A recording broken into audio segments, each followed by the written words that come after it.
A prominent office building in Washington housing the local headquarters of ABC News was evacuated today after workmen found a suspicious powder in the basement. Aspirin.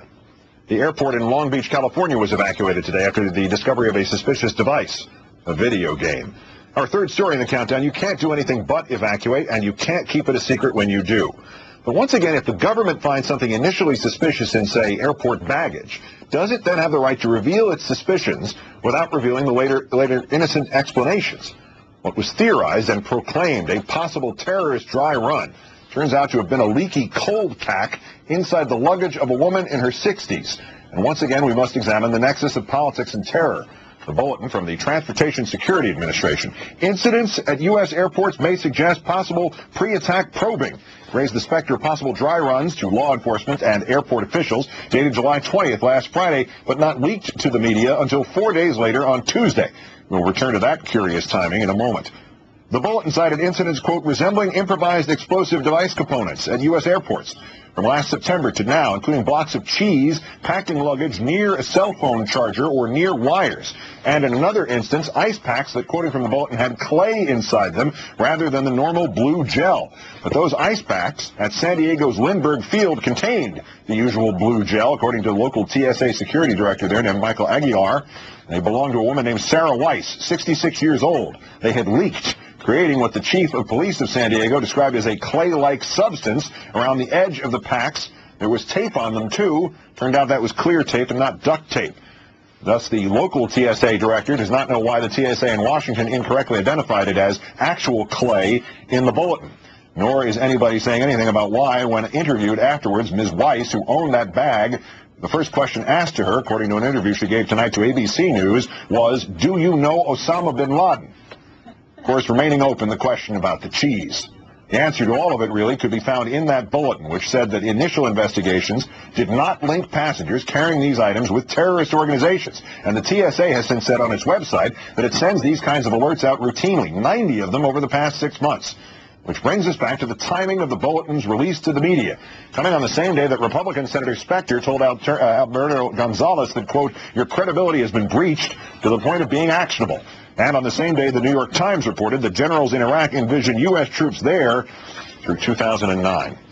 Joining us now, a senior writer at the Philadelphia Daily News, Will Bunch, who detailed some of this in his superb online blog, Attitude. Will, good evening.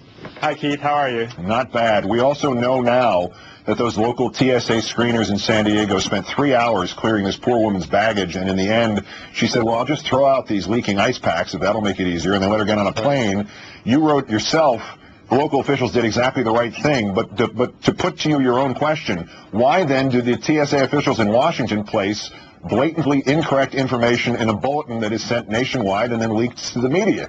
Well, that's the exact question here, Keith. I mean, we have a three-step process here. First, as you said, and as I said, we have TSA screeners who are doing a good job. They were checking out something in baggage that didn't look right, and they spent several hours with this woman, and I don't think anybody has a problem with that.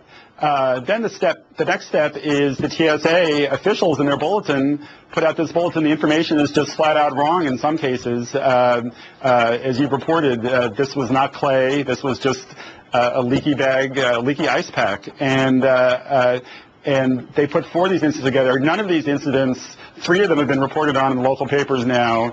None of them sound like a dry run at all. I mean, these were U.S. citizens like this woman, Ms. Weiss, you talked about.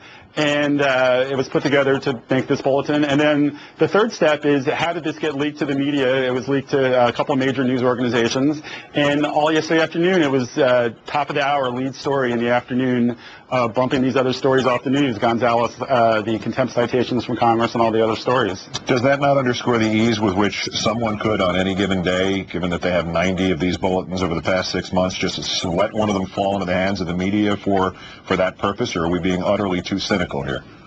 No, I don't think we're being too cynical at all. I mean, it's good that these transportation safety officials share some of their raw information, but when that raw information gets packaged in a certain way like this, and clearly this was packaged and shipped to the media in a way that, particularly the use of the word dry run, and I don't know who used the word dry run first, but once that phrase dry run, I mean, that's a scary sounding scenario, and you can see why, at first blush, people in the media would run with this phrase, terrorist dry run. I mean, it sounds horrible. We're here at the height of the summer travel season, and none of the evidence suggests that there was any kind of terrorist dry run taking here at all. Will, any clue on the cheese? The argument that people, well, first off, the story was that the wires were in the cheese. Now we're hearing, no, they were next to the cheese. There was cheese, and then there were wires. There were cell phone components.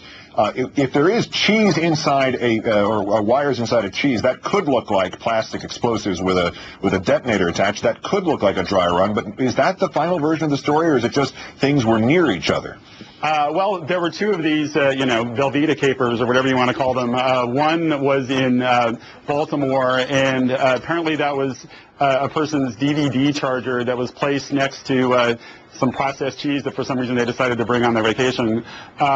In Milwaukee, which I guess is the processed cheese capital of the world, hasn't been reported yet what that cheese was or what the wires were that were next to it, so we don't have as much information about that. But so far 3 out of 4 we're talking about things in suitcases that were a little bit funny, that were near each other, but again didn't appear to be the work of any terrorists doing any dry run. I mean, there were no arrests in any of these cases, so that should tell you something, I think.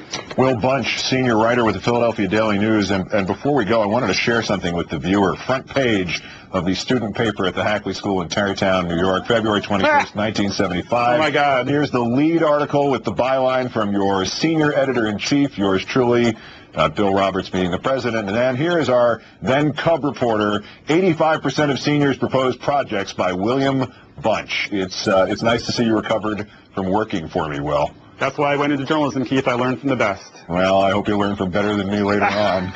Thanks, Will. You're welcome, Keith. Good to see you again.